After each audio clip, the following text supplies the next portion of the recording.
Hey guys, I wanted to do a quick video about the two states we can be in when we're manifesting.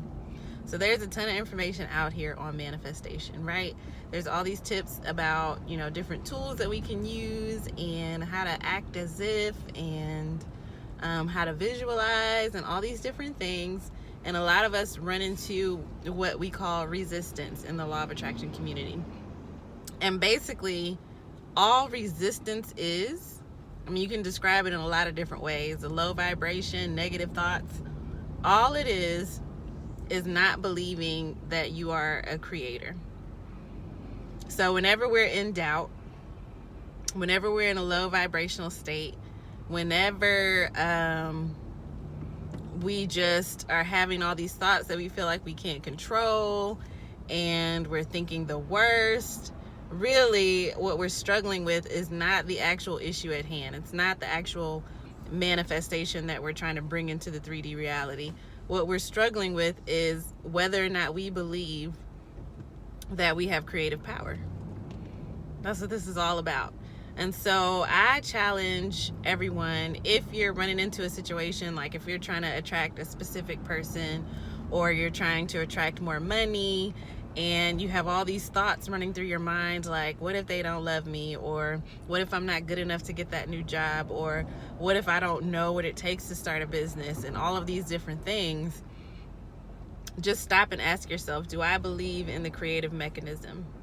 And when I say the creative mechanism, I mean the simple process of actually taking something from your imagination and bringing it into the 3D. All it takes is creating a vision with all the tones of reality, as Neville Goddard says, meaning you involve all of the senses that you possibly can: taste, touch, smell, sight, and sound. And when you involve all of the senses, then you evoke the feelings that you would have if you were in that situation. And that is the creative mechanism. Once you've done that, you've planted the seed. The seed is in the ground. And whenever we run into doubt, low vibrational thoughts, not believing that what we've planted is going to come to fruition, what we're doing is saying, I don't believe in, the plant's ability to grow. I don't believe there's anything inside that seed that I put into the ground, so I'm going to dig it up. That's basically what we're doing. And so that is the fight we need to have with ourselves. Not fight, but that is what we need to convince ourselves of. If we're having doubt about that specific person or that money that we want, we need to not be asking ourselves, am I capable of getting that new job, or does this person love me? What we need to be asking ourselves is, am I or am I not a creator? It's as simple as that. And if we're really honest with ourselves in those moments where we're doubting and where we're feeling sad about a situation and we're feeling hopeless, what we're really feeling is, maybe none of this is real. Maybe I'm not a creator. Maybe I don't have the ability to imagine something and have it show up in my 3D reality. And that's why there's so much momentum built up as we are successful at bringing in manifestations, because we can look back and say, look, I struggled with this manifestation, I struggled with doubt, and it came to pass. It came to pass exactly as I imagined it. The more of that we can get under our belt, the easier it is when we run into self-doubt to confirm our knowledge of who we are and what we're capable of. And so now, like if I'm having a day, I just did a video on how hormonal changes, especially for women, can really impact our ability to see things in a hopeful and positive way.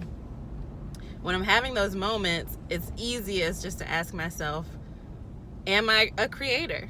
And at this point in my journey as a soul on this planet, as a person who is understanding more and more about the law of attraction, the answer is an absolute yes. I have so much evidence. And so that gets me back to that state where I can begin to just go through the steps, to just use what's right in front of me and not allow, my programming or my thoughts to deter me. Because all of the evidence points to the truth that I am a creator, and that what I imagine with full feeling and allowing myself to be immersed in my visualization 100% of the time comes to pass. And so remember that next time you run into those negative feelings or those doubts, or even if you're just in a mood, sometimes we can dig ourselves into a deeper hole when we focus on the thoughts around the specific manifestation, and we can kind of, it's a harder fight. I mean, there's more room for us to insert more doubt and more resistance. But if we say, am I or am I not a creator? And the answer is yes, then we can fall back on the tools that we're so familiar with, or even go seek out some new tools or a fresh perspective. Watch some videos about manifestation success to remind ourselves that this stuff really works and can really transform our lives, and continue to build up that momentum so that doubt is not such a huge struggle. I guess doubt the size of the doubt, or the magnitude of the doubt, usually matches the magnitude of the manifestation, or how we perceive that manifestation. If we perceive it as something that's huge and something that's difficult to do, then we have a higher chance of experiencing that doubt.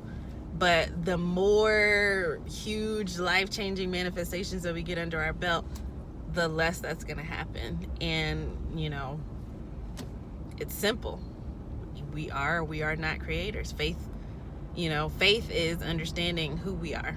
So I just wanted to share that with you. That's a little tool that I use, a little mental tool that I use to keep myself encouraged when it comes to bringing my visualizations into the 3D.